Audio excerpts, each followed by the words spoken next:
Shu burada tadbirkorlar uchrashib, ularga yaqinroq borib, tadbirkorlar bizdan nimadir instrumentimizdan foydalanib, ishchi o'rin yaratish yoki ishlab chiqarish, natijasida ishlab chiqarish zamirini davom ettirish bo'yicha ishlarni olib borishimiz kerak. Kimda nima masala bo'lsa, to'xtamay gapiringizda yozib olamiz. Imkoniyat darajasi obyektini hal qilishga harakat qilamiz. 100%. Siz gapiring endi. Boshlanadi. Hozir. O'zi tanishing. Assalomu alaykum. Men To'raqulov Abjum Paxtakor mahallasida yashayman. Prezidentimizning 312-sonli qarori asosida 100 millionlik kredit olmoqchiman. Hozir kunda hujjatlar taqdim qildim. Qaysi yo'nalish bo'yicha aka? 312-son bog'chalar faoliyati, uy bog'chasi faoliyatini kengaytirish maqsadida. Bog'changizni jihozlamoqchisiz. Shunday. Qo'shimcha nima qilib? Mana sizga 100 million depozitga yana nima? Mana bugungi kunda nechta odam ishlayapsiz? Hozir kunda ikkita nima ishlaydi.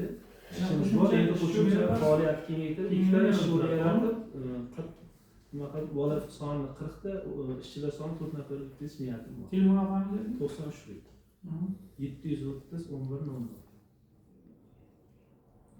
Mahalla bankini hammasi uchrashgan tushunchaga egasiz. Shunday.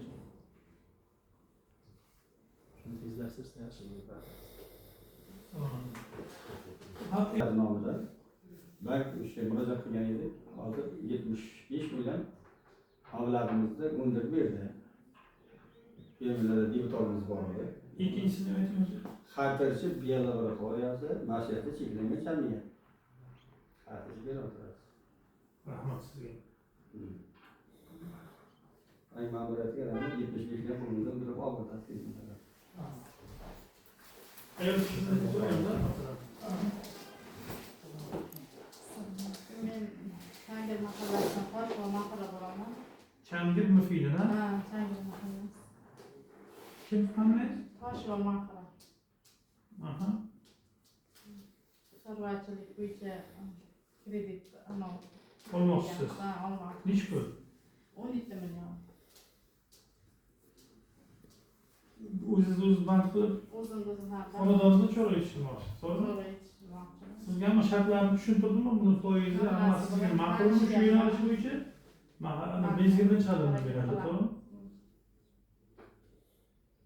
Telefon raqamingizni aytasizmi? 93lik Ha. 229 Ha.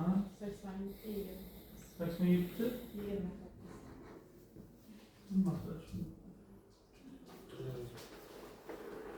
Quvonbek Rahimjon Cheshagota mahallasida yashayman.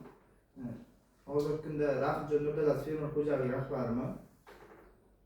Yurtboshimizning 312-sonli qaroriga imtiyozli kredit olmoqchi edik. Chorvachilik yo'nalishi bo'yicha shunga bir amaliy yordam berishingizni so'rayman.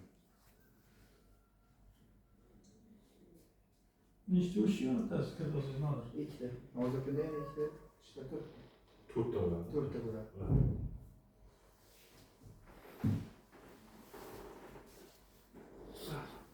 Shu aqlli yigitni